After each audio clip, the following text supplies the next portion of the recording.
everybody, and welcome to episode 92 of Own the Road with AutoTrader, where we make car stuff simple for Canadians. My name is Jodi Lai, and I'm the editor-in-chief of AutoTrader. And I'm Sébastien Bell, and I'm the associate editor at AutoTrader. Welcome back, Seb. 3 in a row. It's Three in a row. unprecedented. Where the F is Dan? I think he's in Japan right now, which is, he wanted to phone in, but the timing just didn't work. So here I am, back again. Welcome back. This is kind of a follow-up episode to our Road Rage Rants episode where we just lost our minds, and I'm sorry if I was yelling at everybody. It was great. We loved the energy. But I was just about to say that on the way to the studio today, I had a Road Rage Rant quality event. Oh my God, tell us. Where somebody pulled onto the highway. They barely made the on-ramp. It was a Ford Escape. They screeched onto the highway, and I was just like, oh, that seems bad. And then they tore off down the shoulder and then tore past everybody, and then came up this street as well to the podcast studio, which I was like, oh no. Oh, for a my second, Lord. I thought it was a cop, but it was just some dude who was in a hurry, apparently. So anyway. Just the series of wrongdoings there just kept getting worse and worse. I know. But you know what's so funny? So at the closing of last episode, I was like, drive safe so we don't have to have another Road Rage episode. And, we'll see you next time. Literally, when I was leaving the podcast recording last time, there was a guy who made a left turn from the right turn lane. People can't help themselves. They just want to go whichever direction they want to go, and regardless. I remember texting you, being like, I already have stories for the next one. So that was terrible. I can't imagine just the damage that would have been done if people did not know what he was doing. Oh my goodness. It's turning left from the right lane is always so bonkers to me. Horrendous. Because you're turning in front of all kinds of people. Nobody expects you to be coming from there. It's just, I don't know. It's wild. I don't love it. I hate it. I hate everything about it. Right. The theme of this episode, so you did a bunch of articles, which I absolutely loved, on the AutoTrader editorial site, which you can find on the internet or on the app. Mm-hmm. And it was a series basically trying to figure out if certain bad behaviors were illegal or if people were just being jerks. Yeah. So I think that this happens a lot on the highway. You're like, that seems wrong, but I don't know if it's illegal or if you're just if I'm just upset about it. Yeah. So the series was called Is It Illegal To... ... And we covered a bunch of things, so we thought that we'd make it an episode today. Yeah, because it makes so much sense. And I think that a lot of people have different questions about these because it's all stuff that we've all seen. Right. And we know it's not working and it's not bad. But can you get a ticket? Can you get demerit points?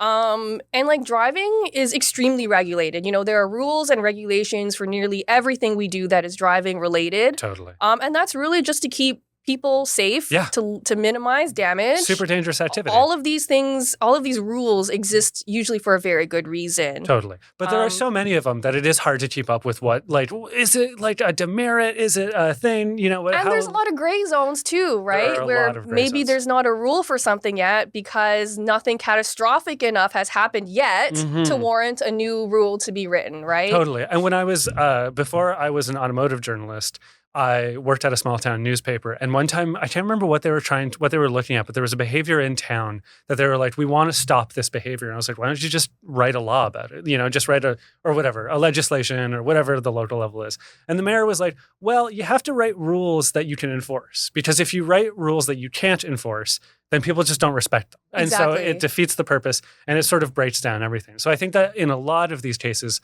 what we're seeing is that there aren't rules written specifically for on this day, if you do this, you will get this penalty. And a lot of it is up to the discretion of the cops. And I remember writing these being at the start of every episode, at the start of every article, I wanted to have an answer and then go into it. Mm-hmm. And every time the answer was, well, it depends. Yeah. And I think we're going to get a lot of that. But in a lot of cases, most of these cases, you can get a ticket if you're doing one of these things. And the thing about rules and regulations and a lot of law is that there is a lot of room for interpretation. Mm-hmm. And, whoever is enforcing it, it depends on them. It depends on where you are in this country, if those rules apply, which we're going to discover that there's very little that connects all of the provinces in terms of traffic laws and rules. Totally. So this is it can be complicated, but we're going to try to make it simple for Canadians. That's what we do. That's who we are. Okay, so number one, which was brought up because I've seen this behavior on the highway a lot, is it illegal to reverse on the highway? And so I've seen this before when people have like missed their exit. So they go into the shoulder and reverse so that they can exit, which to me, I'm like, that is dangerous and stupid, but is it illegal? I don't think I've ever seen that before. I can imagine that happening, but usually I don't think I've ever seen. That's so wild that you've seen that because super duper dangerous. Everybody's going 100 kilometers an hour. You don't want to be going backwards. But also just take the next exit. I just don't know why you wouldn't do that. It's so much safer and easier. It's so much safer. So again, we're going to start. This is the theme. It depends on where you are. But in Ontario, where we are, the Ontario Highway Traffic Act Section 157(1) states that no driver of a vehicle shall back the vehicle on the roadway or the shoulder of any highway divided by a median strip or which the speed is in excess of 80 kilometers an hour. So that's a pretty open and shut case. That's like, yes, it's illegal. However, in places like Newfoundland, there isn't quite that much of a rule. The rule on the books is that a driver shall not quote, a driver shall not back a vehicle unless movement can be made with reasonable safety and without interfering with traffic.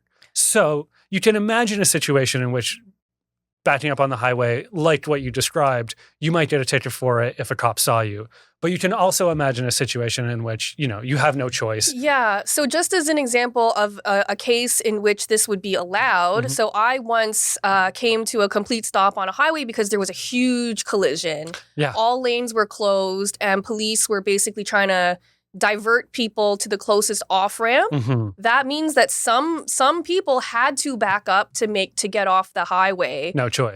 So you really had no choice, and the cops were telling you to do it, right? So in that case, there's no way you would be, persecuted for that or fined. Totally. And in our research, we also found, if that happens in Ontario, you can do it. Like you'll back if a cop tells you to back up on the 401, you can back up on the 401. But it's always the case of if it's a bad idea, but there are certainly cases in which there is no other choice. And that's so funny. I had the exact same experience I was on my way to Mont Tremblant to go for a ski trip.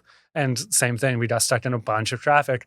We were dead stopped on the highway. In fact, we were so stopped that the car was off and we were playing the Nintendo Switch in the front seat. We were playing Super Smash Bros. And then eventually the cops started walking down and telling everybody okay, we're going to turn you around and we're going to get you to go over there. So yeah, in that kind of situation, totally you do what you got to do. But is it illegal? Yes. Don't back up on the highway. I guess unless you have express permission from a law enforcement official, right? Totally. So whether or not it's illegal, it is strongly discouraged anyway because it can be really dangerous, especially at highway speeds when everyone is blazing at 100 kilometers an hour. Yeah, and the closing speeds get so much higher when you're going backwards and other people are going forward. Because if you're going 100 and somebody's going 110, the relative difference in speed isn't that big. But if you're going backwards and somebody's going it's huge and so dangerous. Yeah, and I think we've done math problems about that in grade school. So I should have paid more attention in math. I was trying to avoid doing the math on that, but yes, exactly. Okay, go ahead. Shall we move on to driving on the shoulder, the thing that I just saw? I see this all the time. We popped up. We ranted about this in our last episode. And we pretty much concluded that it is very jerk-like behavior to drive on the shoulder. Certainly. But is it illegal? This is another one where the rules aren't always 100% explicit, but in almost every place in Canada, yes, you can get a ticket if you're driving on the shoulder when you shouldn't be. Obviously, there are exceptions if you're pulling up to roadworks and somebody who appears to be working for them tells you to go onto the shoulder, then go on the shoulder. Same thing if you're stuck behind an accident and then a cop tells you go onto the shoulder, you're clear to go on the shoulder. But if everybody's going at normal speed, and you just decide that you want to go on the shoulder because you want to get ahead of everybody, you can totally get a ticket for that in most provinces. And I think it's, again, sometimes up to the cop, but yeah, totally. Yeah, so I've seen this before on a stretch of highway that I used to drive all the time, and it always really, really annoyed me when people did this. Totally. And one day there was a police officer there waiting for people to do it and was pulling over every single person who did it. Oh my goodness. And for the first time ever, I was like, yeah, cops. And I was like, this is the day I've been waiting for. Yeah, totally. I mean, it sucks. It's bad behavior. And like, whenever you're on the road, anything that ends up on the road gets pushed to the shoulder. So you can have like, if you have screws on the road, they tend to end up on the shoulder. If you have like broken glass, when people get into an accident, they pull over onto the side of the road. So like the roadside is full of detritus and all kinds of garbage. And like you can get a flat from driving over it. And as we covered, you can kick up dirt and like chip a windshield and do damage to other people. But it's also super, super dangerous because the emergency vehicles have to have access to the shoulder in case they need to get to someone on the highway who's in distress, right? Yeah, absolutely. And so if you're just a regular person using that lane and blocking those emergency vehicles from using it, you could be standing in the way of like a literal life and death situation. 100%. Right? Yeah. It's really, it's inconsiderate. And also, like, one of the first things that my dad taught me when he was teaching me how to drive was like, obviously we've been talking about the hard shoulder, but the soft shoulder is very dangerous if you're driving quickly. Because like all of a sudden your traction changes, it's softer, so it tends to pull you into the ditch. And like, don't use the shoulder. It's not part of the road. It's totally unsafe. But that's not the only reason you might get a ticket for driving on the shoulder. In Ontario, there are also rules about how you rejoin the roadway. So like, I think the rules are there so that if you have to pull over for an emergency or whatever, for whatever reason, that when you pull back on, a cop can give you a ticket if you pull over if you pull back onto the highway unsafely. Right. So if you were dipping and dodging inside of traffic, not only might you get a ticket for driving on the shoulder, you might get a ticket for rejoining the highway unsafely. Interesting. So, double trouble, as they say. Yeah. So then if you were pulled over and they pulled you over into the shoulder and they finished writing you a ticket and you were just like, boom, exit You without a peel signal, off. they could technically pull you over again. I guess so. Yeah. We'd have to ask a cop about that. But like, I bet you, if you pull away from a cop unsafely, then like, I wouldn't want to. If I was that cop, I'd be like, all right, let's flip on the Yeah, blink. no way. But I mean, that's yet another reason why you shouldn't be driving in the shoulder because that's a place for emergency stopping only. Totally. So someone might be stopped there with a flat or something. Yeah. And what are you going to do? Blaze like... Yeah, absolutely. As you say, you might come upon somebody like really unexpectedly. If you're driving around a corner on a highway, like, you could absolutely come upon somebody who's like, you pulled over for any number of reasons. Oh boy. And just crash into them hard. What a terrible thing to do. A terrible thing to do. Yeah, don't drive on the shoulder, guys. Don't drive on the shoulder, Not guys. hard. Yes. Okay, so here's one, and I think that this causes a lot of division. Yes. Is it illegal to linger in the left lane? So in most places in the world, it's kind of just understood that the left lane is for passing. Mm-hmm. But is it a law to do that? So this one's interesting. It seems to be becoming more of an explicit law lately. In 2015, BC introduced a law to like give an express, like you cannot be going too slowly in the left lane. Just every province has like rules against going too slowly on the highway. If you're going if 60 on the 401 when the speed of traffic is 100 kilometers an hour, like that's very dangerous. They can give you a ticket. And if you are impeding traffic, in most provinces, you can get a ticket for that, be that in the left lane or in any other lane. But a lot of places are making rules more explicit about like, don't be in the left lane unless you're there to be going faster than the people in the middle or the right lane. Mm-hmm. And so BC introduced one in 2015. That was like, you can not only get a ticket for going too slowly on the highway, you can get a ticket for not going quickly enough in the left lane. That's not the case in every province, but it is the case in most provinces that if somebody is hogging the left lane, that they can, like, there are mechanisms in place to give you a ticket to encourage you to go faster. Yeah, so Dan says that he once saw someone driving really, really slow in the left lane, and a police officer actually flashed the sirens at them and made them pull over to the right lane, didn't pull them over, didn't ticket them, but then after they kind of escorted them to the right lane, just left. So I wonder if this person kind of just got the message. Yeah. maybe that they shouldn't be doing this because it is really unsafe to be doing this. Totally. Yeah. And I've heard of stories like that before where a cop has ferried somebody over into the right lane, which I think is a perfectly reasonable response to like driving too slowly in the fast lane. But yeah, I hope they got the message. And yeah, when I was researching this article, I reached out to X-Copper, which they get you out of traffic tickets and stuff like that.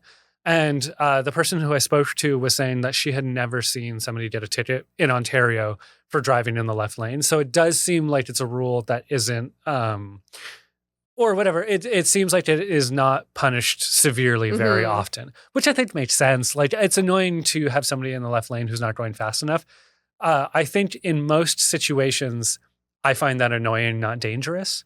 If that makes sense. Yep. Unless they're going way too slow. Like if they're going like 60, then that's flat out bad news. Totally. But generally what I think about when I think of being a left lane hog, I think of somebody going 105 when the speed of traffic is 120. Right.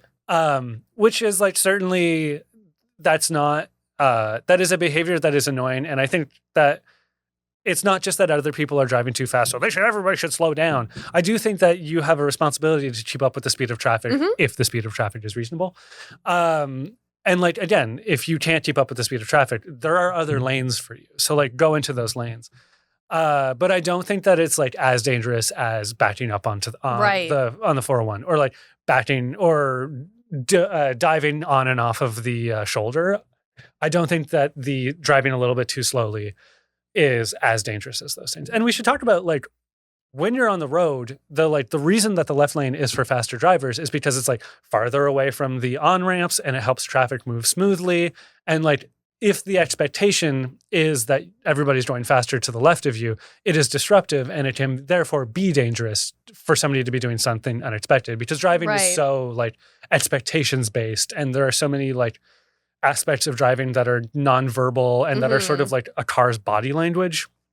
And when somebody disrupts that, it's like the consequences can be dire. So like, yeah, and I think the expectation is that you should only be passing on the left so that people that's what people expect, right? Yeah. And so a lot of times, especially like big truck drivers and stuff, they get really mad when you pass on the right because they're not expecting people to pop up. On their right-hand blind spot, totally, right? A great example. And they're probably not looking as carefully as from there and like on that side. And it's like really hard to look out of a truck. Yeah. So you are depending on other people to drive normal. Yeah, and in other places in the world, like in Germany, big trucks like 18-wheelers, they're not even allowed to be in the left lane for that reason, right? They're only allowed to be in the rightmost lane. And I kind of feel like they should have that here too, but that's maybe a question for another episode. But in this section, I kind of wanted to talk about the HOV lanes, so the high occupancy vehicle lanes. Okay. That is not considered a left lane. Okay, you guys? Like this is not like the HOV lane is not like a speeding lane. And if somebody is going, reasonably like 110, whatever, you cannot be flashing your lights at this person to go faster. You cannot cross the double line to pass them on the right and then enter again. Yes. Which I've seen a lot of, and I've also seen a lot of people use the HOV lane as a passing lane. And like that's not what it's for, and it's dangerous to do that. Absolutely. Yeah. And yeah, it is explicitly illegal to cross over the double lines. People get ticketed for that. But you're right. I see that all the time too. People really treat it as like, let's be honest, I'm an Audi lane and I'm going faster than you. So they like pull over. Sorry, Audi drivers. I was going to say dodge people, but I'm sorry. But yeah, people really treat it as though like I'm going faster than you, so I'm going to go into here. I feel a certain amount of anxiety in the HOV lane because I do think that like I feel a pressure to be going fast enough for the person behind me, which I know is like I should be going the speed that is safe. I shouldn't let the person behind me feel like pressure me. But I do feel like I feel a quiet responsibility to be going fast enough in the HOV lane to like defend being there, which I think is like generally speaking good etiquette. Yeah. But I agree with you that it is absolutely not a rule to be that you have to be blitzing as fast as you possibly can.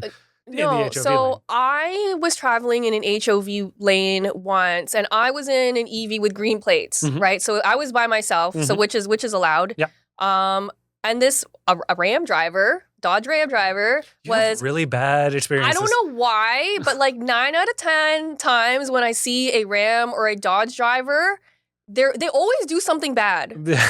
I swear, I'm going to gather data for this so I have science to back these claims up. But I swear to God, there's something about those brands that just attracts that kind of driver. Yeah. Anyway, this Ram driver was like tailing me, and I was doing like 120. Yeah. Which is fast, okay? Yeah, totally. And quite normal, I would say. Yeah, absolutely. And because that was annoying me so much, and they were like flashing their lights at me, I just slowly let off the accelerator. Good for you. And I'm like, find out what happens, like don't. And I'm so petty like that, where I'm like, if you're going to like subject me to your wrath and anger, then like just wait to see what happens. We did discover last episode that you are in your not caring about it anymore era. Exactly. Yeah. Good for you. Yeah, I agree. Like, I just match aggression with more aggression now, or pettiness. And like, totally. Like, if anytime you're behind somebody flashing your lights at them, I drive quite a small car. So like, whenever a truck driver is right behind me, it's like it sucks to have those headlights blaring in my blind spots. Also, all I see is a grill and nothing else. So it's like, it sucks. And yeah, there's no reason for that. There's no call for it. You're going 120. It's fine. You're going to get there. Yeah. And the craziest thing about this is that, and I don't know for sure, maybe they had a baby in there. Mm-hmm. There was only one person in this truck. Yeah. So you didn't have a right to be in this lane in the first place. But I don't know. There could have been a baby in there. So I don't know for sure. It's a baby count for HOV Lane. I mean, is a baby a human? Yes. What about my dog? They're not commuting to work. What do they have to do? Right? I know. I think Dan and I had this discussion where it's like, is that a loophole in the system if you just have a baby to use the HOV lanes? Are babies people? I don't know, kind of.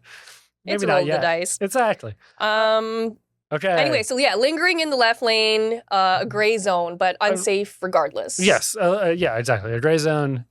You might get, depending on where you are, you might get a ticket for it. You might not. Okay. Is it illegal to reverse in an intersection? So I've seen this before when people are lining up for a left. Totally. And the light changes and the person in front of them gets to make the light. And the second person either wasn't paying attention or doesn't feel comfortable making that left. But they're already like midway through the intersection. So I've just seen them like back up into the left turn lane after being in the intersection. Totally. Is that illegal? So, again, another case of it depends where you are in the country. In Ontario, there is no specific rule saying that you shouldn't do that. Although I did speak to the Toronto Police Services, and they said that if you are in the left turn lane and you get stranded in the intersection and you need to clear it, which you are allowed to, that is how the rules of the road work. You should clear it by going forward, not backwards. Yep. But in some provinces, yes, it is illegal to back up out of an intersection. And like, again, when I spoke to TPS, they were like, well, you shouldn't enter an intersection that you don't know you can exit, which is a huge thing that I see all the time. Yep. People constantly barreling into intersections. And like, it's happened to me before where somebody's going like at a reasonable speed, like whatever, 60 or 40 kilometers an hour. And then all of a sudden they stop in the intersection. And I'm like, oh no, I didn't see that I wouldn't be able to clear the intersection. So like, I understand that there are reasonable scenarios in which you could get stuck in an intersection going forward. But if you're in like heavy traffic, I see it a lot where people are just like, screw it, I'm going.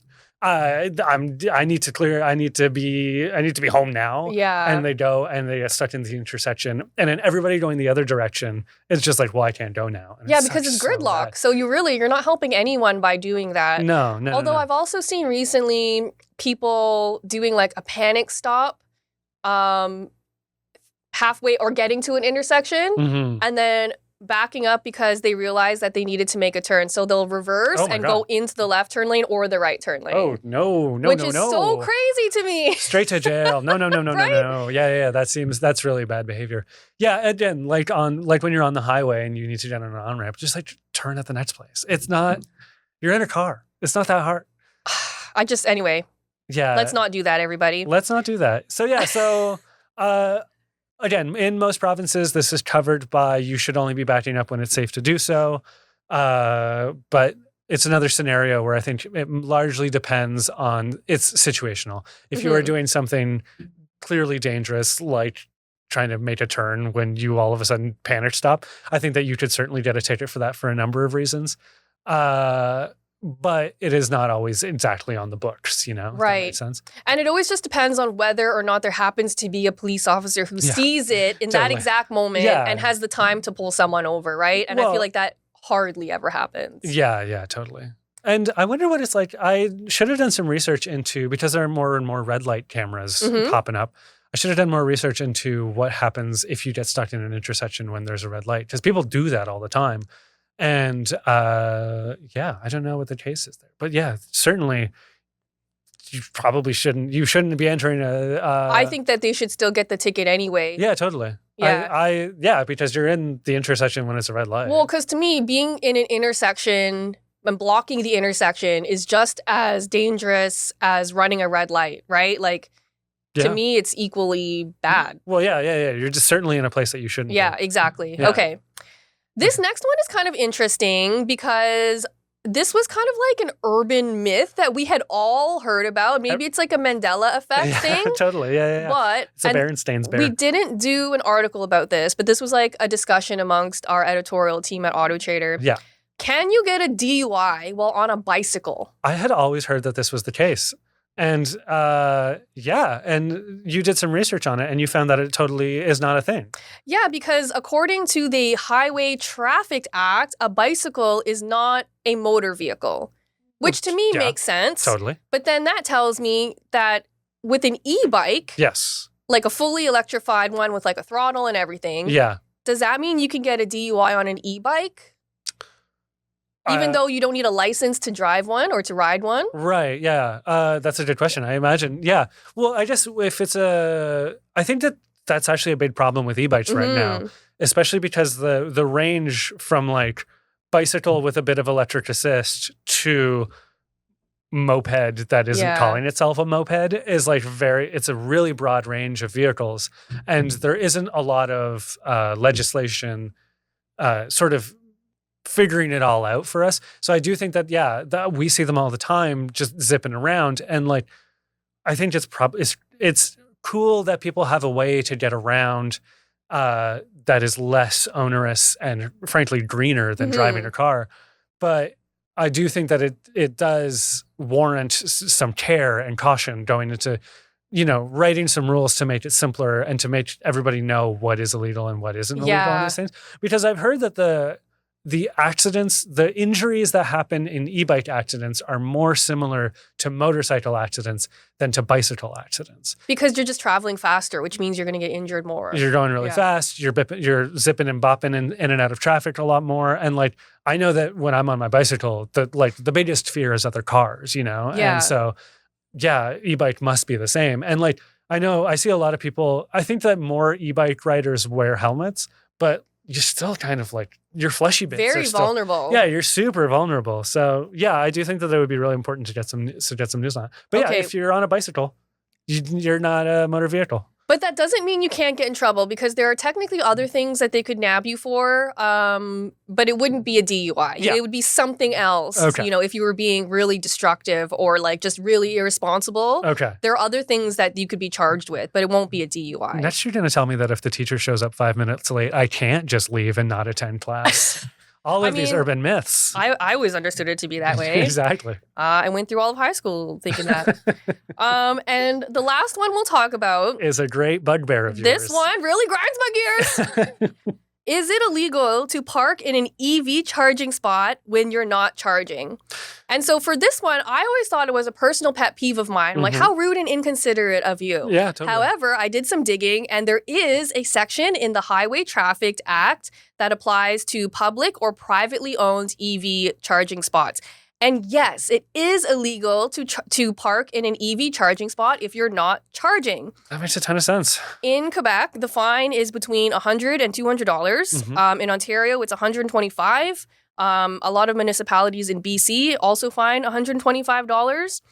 And many people who have gotten dinged by this in the past complained that there was no signage. Like, I shouldn't have to pay the fine because I didn't know. But like, ignorance of the law is not an excuse to break the law. Totally. Oh, I didn't know it was illegal to murder people. I thought it was just for other people. Right? Yeah, totally. And like, as we discussed, all of these road rules are like somewhat obscure. Who knows, like, what is the specific thing that you can get dinged on when you're reversing on the highway? Mhm. So like, yeah, ignorance of the law is certainly not a reason to be saying that like, oh, I shouldn't have gotten a ticket. Yeah, and so I was talking to a guy who works for the EV charging company that builds a lot of the stations that I use quite often. Mhm. And he was asking me about, what my experience was using these chargers. I'm like, these chargers have been fantastic. They're like park and charge, I think it's called. Okay.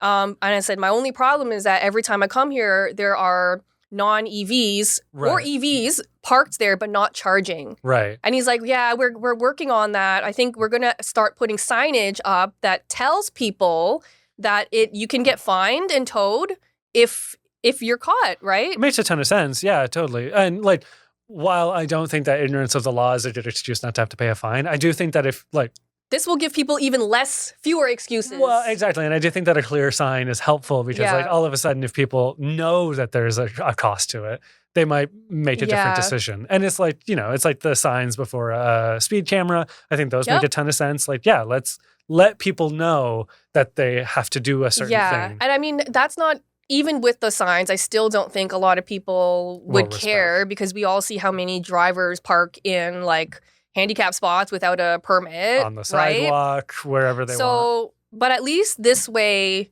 instead of me telling people now like, oh, hey, you shouldn't park here because it's rude, I'm just going to be like, I'm going to call the cops on you. I'm going to narc you out for doing this because it grinds my gears. And like, it can be very disruptive to pull up to a charging spot and not be able to charge. It can be the difference between getting home and not getting home. And like, that is a big deal. And usually when people are charging, it's not just because they wanna, it's because it's not for fun. Yeah, exactly. It's because they have to. So yeah, don't park in EV spots. Don't park in EV charging banks. Yeah. It sucks. Let's all be a little bit more cognizant of people around you and like the greater good of our community. Conscientious driving. It doesn't cost you anything. Yeah.